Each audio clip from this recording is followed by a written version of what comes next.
আপনারা জানেন বাংলাদেশে এখন কি হচ্ছে। আপনারা গণভোটে সবাই কি হ্যাঁ এর পক্ষে ছিলেন না? আমরা সবাই কিসের পক্ষে ছিলাম? আমরা হ্যাঁ এর পক্ষে ভোট দিয়ে গণভোটকে জয়যুক্ত করেছি, কিন্তু সেই গণভোটের গণরায়কে নিয়ে যাওয়া হচ্ছে আদালতে। গণভোটের বৈধতাকে প্রশ্ন করা হচ্ছে আদালতে। আমরা কি সেটা মানবো? মানবো না। যদি জনগণের রায়কে আদালতে নিয়ে যাওয়া হয় তাহলে আমাদেরকেও রাজপথে যেতে হবে। কথা খুবই পরিষ্কার। আমরা জুলাইয়ের মতো স্লোগান দিতে চাই না, হাইকোর্ট না রাজপথ, কিন্তু এই স্লোগান দিতে আমাদেরকে বাধ্য করবেন না। আমরা জাতীয় সংসদ হয়েছে, সংসদকে সংস্কার পরিষদ সদস্য হিসেবে ঘোষণা করতে হবে এবং গণভোটের গণরায় অনুযায়ী সকল সংস্কার বাস্তবায়ন করতে হবে।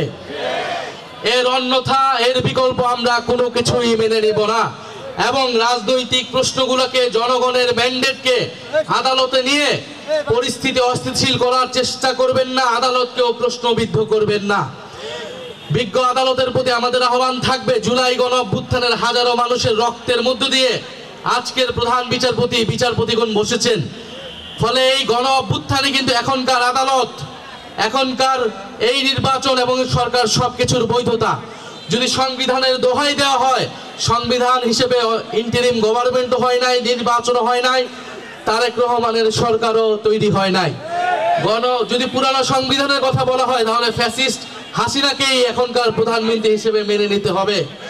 বর্তমান সরকার কি সেটা মেনে নিতে প্রস্তুত কিনা আমরা তার কাছে সেটা শুনতে চাই। ফলে অযথা জল ঘোলা করবেন না। সংস্কার বাস্তবায়ন করতে হবে, বিচার বাস্তবায়ন করতে হবে। ভারতের কাছে অবিলম্বে শেখ হাসিনাকে বাংলাদেশে ফেরত পাঠানোর জন্য দাবি জানাতে হবে। শেখ হাসিনাকে ফেরত না পাঠালে ভারতের সাথে সম্পর্ক ঠিক হবে না। বাংলাদেশের সাথে সম্পর্ক স্থাপন করতে হলে অবশ্যই জুলাই গণহত্যার বিচার, শেখ হাসিনাকে ফেরত পাঠাতে হবে, শরীফ ওসমান হাদির খুনিদেরকে বাংলাদেশে ফেরত পাঠাতে হবে। তারপরে ভারতের সাথে সুসম্পর্কের বিষয়ে আমরা বিবেচনা করব ইনশাআল্লাহ।